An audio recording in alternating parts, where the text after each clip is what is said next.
Hi guys, and welcome to today's tutorial. In today's lesson we're going to look at tertiary economic activities.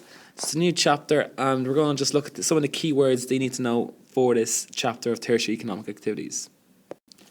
So, the first thing is you need to know what tertiary economic activities, what is that? What does it actually mean?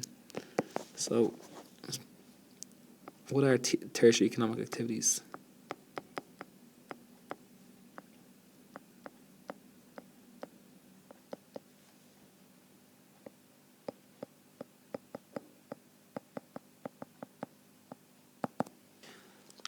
So tertiary economic activity is the provision. So the provision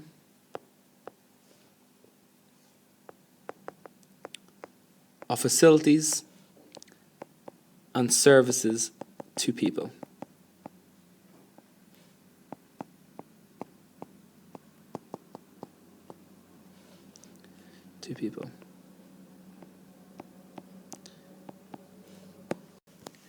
So before this we would have looked at primary economic activities, and that was like the extracting of raw materials. So raw materials from like land or sea. Then we looked at secondary economic activities, and that was the process of transforming the raw materials into semi-finished goods or finished goods. So a primary economic activity would be like chopping down a tree.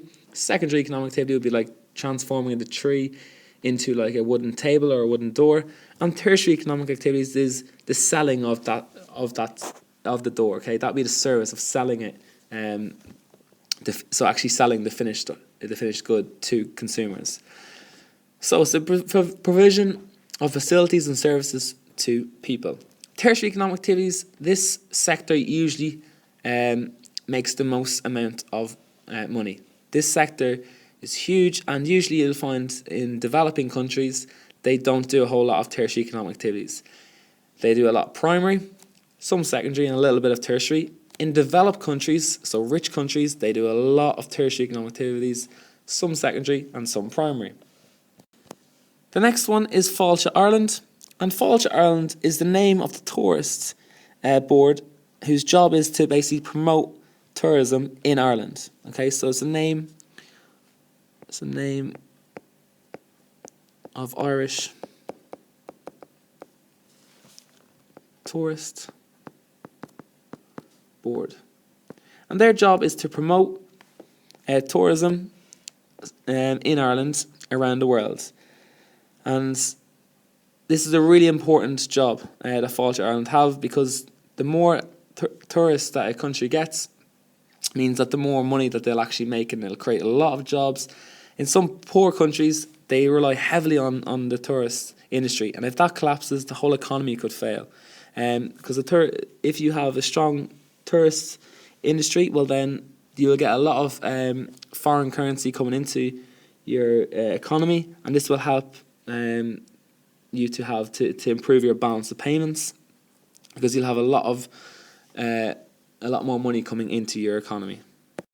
The next important concept you need to know for the tertiary economic activities is the word seasonal employment. So seasonal employment basically refers to temporary jobs that are created during the seasons, okay, during some seasons. So an example would be in really hot countries or Mediterranean climates, there might be jobs along the beach, okay, so you might be teach people how to surf, or you might be a lifeguard, or you might maybe like rent out quad bikes to tourists, or whatever it might be. But these jobs will be only available in like season, from season to season. They won't be available all year round. So there we go. It's temporary jobs created during tourist season. Another example of a seasonal job, a seasonal employment, would be a ski instructor. So when the snow is there, the ski instructors will have a job, but when it's not ski season, then they won't have their job. So they'll have seasonal employment, just employed for the season.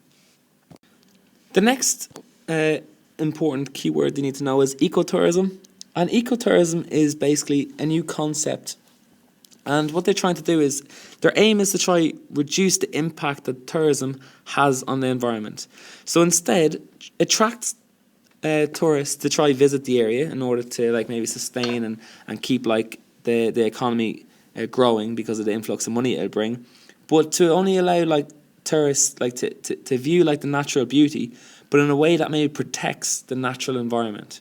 So instead of like cutting down, like in the rainforest, cutting down all the trees and building a hotel, maybe build like log cabins and wood cabins in the trees.